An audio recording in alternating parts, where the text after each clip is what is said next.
Hey guys, Bob is here with another tips video. You know me. Every 6 months, I find a game I really enjoy, and I decide to make a video about that game. So here we are again. This time it's Quasimorph, and I'm going to share what I think is the number one reason for my uh, impeccable survival rate.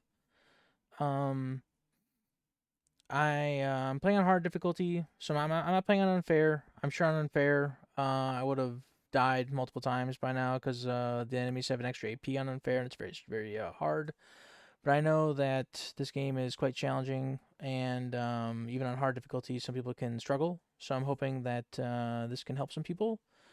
So I haven't died on my main save. I did a little testing on a different save, so I do have the death achievement, but I've never died on my main save since I started playing.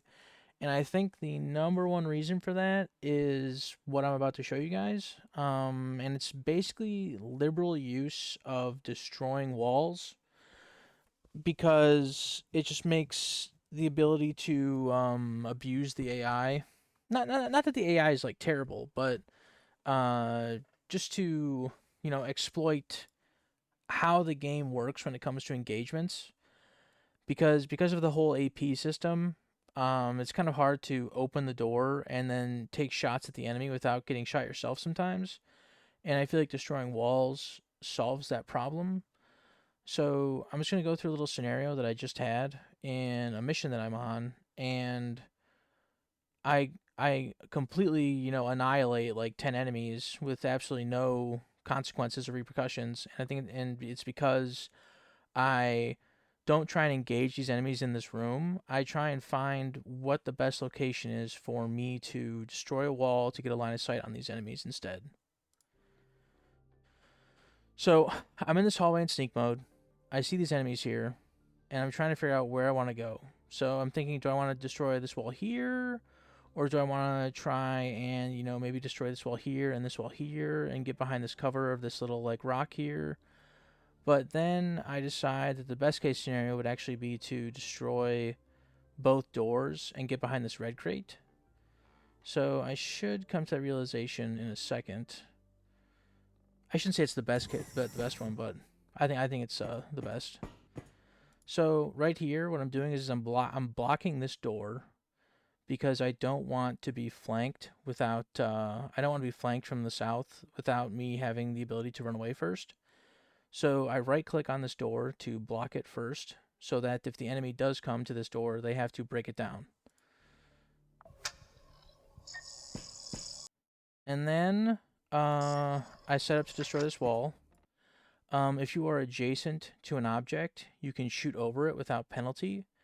It doesn't matter how big the object is, as far as I'm aware. As long as it's one object, you can shoot over it. So you can shoot. Oh, you can shoot like if I stood right here, I would be able to shoot over this crate without any penalty. So because I'm standing next to this crate, I can shoot across. If you destroy the tile that is adjacent to a doorway, it not only destroys this tile, but it also destroys the doorway. So by destroying this tile here, it will give me a 1x2 line of fire. So I swap to my SMG and I put it in burst mode because I don't want to waste too much durability on my sniper. So that's one wall down. Now I try. Now this is I think this is the game's fault, but you'll see here that I'll have some issues destroying this wall in a second. But I think it's because the game has weird targeting sometimes.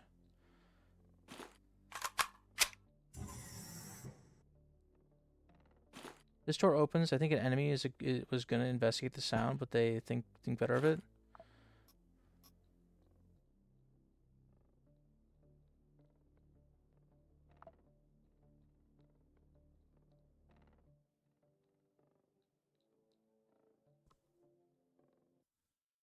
Okay, so now I move on to destroying the next wall. But this is where things get kind of funky. You can't target the tile that's above a door when like it's set up like this. Like right now, my guy is trying to target the tile that's like adjacent to this crate, when in reality I want to target this tile. But if I try and mouse over that, it just targets the door instead. So I have some issues destroying this block, and I think I end up just destroying the door instead of the block. My SMG is out of range, so now I use my sniper rifle. And you'll see here that I miss a bunch of shots because I'm aiming at something that I can't apparently hit, so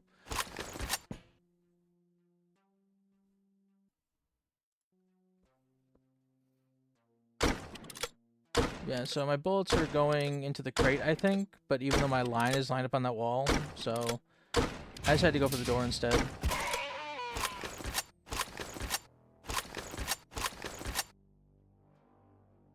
And then I destroyed this tile.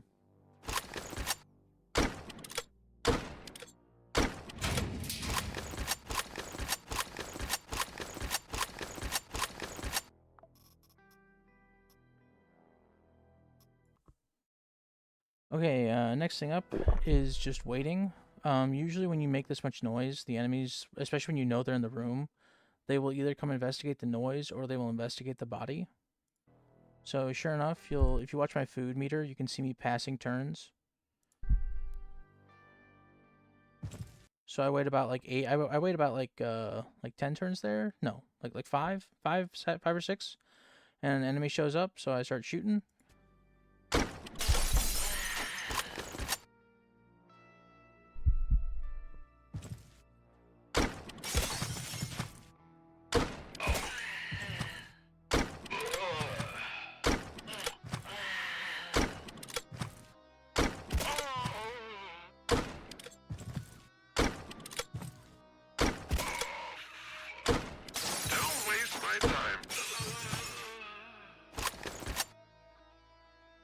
And so I think because the enemies are so far away that they don't even actually recognize that I'm over here, because I'm, like 1, 2, 3, 4, 5, 6, 7, 8, 9, 10, 11, 12. So I'm quite a ways away, and I think that's why they're not really detecting where I am. But this strategy would still be valid even if your gun was only like a 6-range gun or an 8-range gun, because shipping containers, from my experience, are extremely durable, and they provide a large cover bonus. Like it's like 100% when you mouse over them. So I honestly don't think I've ever been shot through a shipping container by a conventional weapon successfully. I've been shot like around corners like this sort of, but never like straight head to head. So they're very, very good cover, and that's why I chose this spot. So anyway, I just sit here reloading, and then I start blasting again. Sorry if this is a little loud. I think this might be a little loud.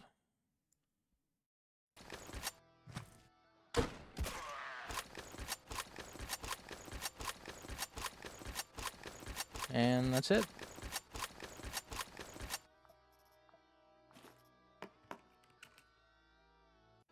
So you can see the aftermath of that encounter. And that is why, when in doubt, find a good piece of cover and shoot the wall down.